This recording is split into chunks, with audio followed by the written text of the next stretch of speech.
Good morning, everyone. Today I am going to show you how easy it is to make a sausage gravy for your family for breakfast on Sunday morning. It's about 11 a.m. It's time for brunch, so my dad's visiting. I'm going to make some sausage gravy. So I have 1.5 pounds of sausage. If you can get a homemade type from some sort of a meat market, it's usually like thebomb.com. So you do that if you can. If not, just your regular roll of sausage that you can get from the grocery store is fine. One of those is fine. That's only 1 pound, but that works. And then you're just going to fry it up like I did here. You want to make sure it's well cooked, and then I spread it out after it's well cooked, and you want it to like really get crispy because that's just flavor that's going to be added to it. So give it some time, let it sit, and then just kind of move it around every once in a while, every few minutes, until as much gets browned up as you can. As you can see, I'm getting ready to make some enchiladas and a bunch of other stuff. Enchiladas and what else am I making? Oh, cedar planked salmon and a bunch of different smoothies because I'm starting to work on recipes for a cookbook. I'm so excited. So I'm going to give this a few minutes to just keep browning up, and then we're going to come back once it's all browned up and get to the next step. Okay, so it's been cooking for a bit, and it's lots of crispy sausage bits baking in the oil down there. So you can see lots of like little tiny crispy brown bits, and that's what we want. And then when you move the sausage around like this, you want to make sure that there's like a light layer of grease you see along the bottom, because that's important. You're going to need that to make the gravy. So make sure that there is, and if not, what I suggest then is adding like a pat of butter or two, depending on how much grease you need along the bottom. And then once that melts, you're going to take your pepper and your salt. You're going to season it up a little. There's pepper. I just do a little bit of salt. I always add more salt, but you can't take it away. Then I'm going to take my handy dandy flour container here, and I'm going to sprinkle a light layer of the flour all over the top of the sausage.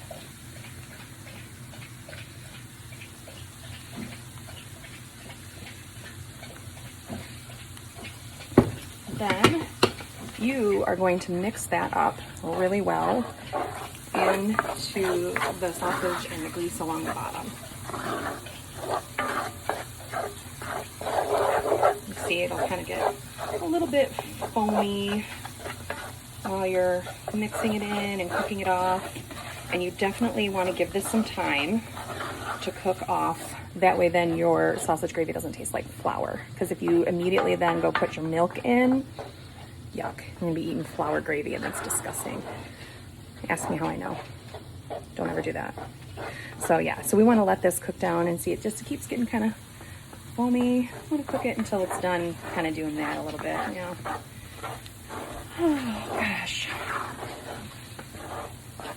I need to figure out a vegan version of this. I could do a vegetarian one using plant-based sausage crumbles and dairy, but I'm not quite sure how it would work out for a vegan option.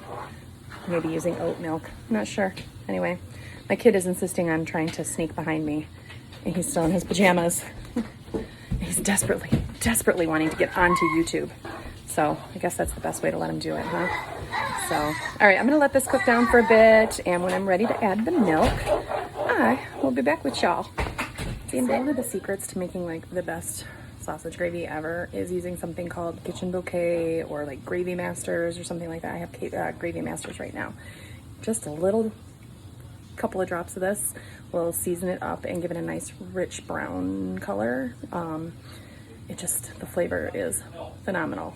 I don't know, you just have to trust me on this one. Give this a try. Anytime you're making anything gravy based or soup based and it needs a little kick to it, just go ahead and add a drop or two of this in. So I'm going to do that, and then we'll be adding the milk.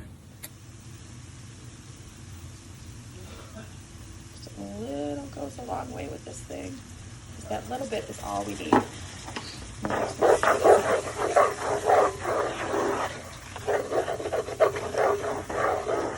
Okay, now it is time to add milk. You want to make sure that you use either 2% or whole milk. I prefer whole milk. You need that fat in it. in order for it to come together as a gravy. It will be way too thin and runny if you use a 1% or skim milk. So I'm going to pour, and there's not really any measurements. I pour until the skillet is kind of full. Not quite a half of the gallon. And then we're just gonna stir this all together, and it's gonna sit like this for a bit. And we're gonna do like low, medium heat. We wanna bring this to a boil and then simmer it. And then that simmering process will trigger something, some goodness to happen in there. And it will thicken up after a bit. And that's when it will be time to chow down. So, all right, so let me give this some time, let this simmer, and I'll come back and show you the finished product, all right? Okay, so now it's come to a boil. You can see it's already starting to incorporate and turn into a gravy-like consistency. So now I'm just gonna turn the heat down, let it simmer a bit. And it's just gonna keep doing this until it gets to the consistency that you want. And once you get it to the consistency you want, then I usually just turn it down to low and have it just, just keep it warm until biscuits and stuff are done baking. So I'm not making homemade biscuits because I just don't want to. So we are going to just be making, the Pillsbury Grands or whatever. So anyway, so that's it. It's starting to come together, thicken up. It's gonna be so pretty. Now I might not really eat meat anymore. I do have to occasionally for the cookbook, unfortunately, that I'm writing with my doctor. I'm not writing, but testing with my doctor. There's some meat recipes in there that I have to try, but generally I try to stay plant-based. It helps me feel better. But my family still likes meat, enjoys my cooking. So, anyway, I'm rambling. Just waiting for this to thicken up. Just wanted you to see what it's like. You can see that pretty, brownish color it's got. It's not that pale white that looks so bland. And there we go.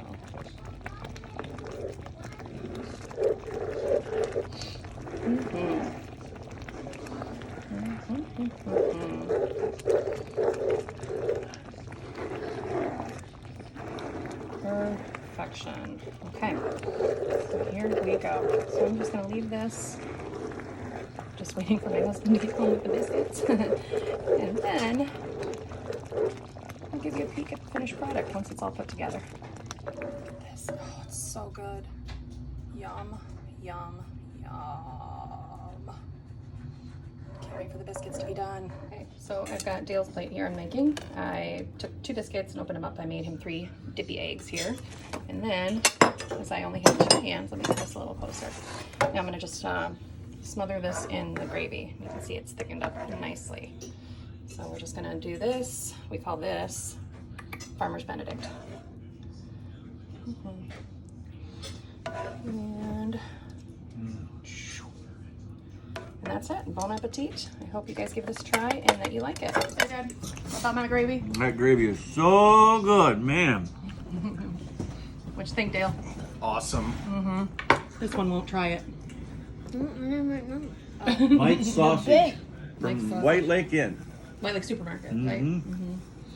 So good. Biscuit.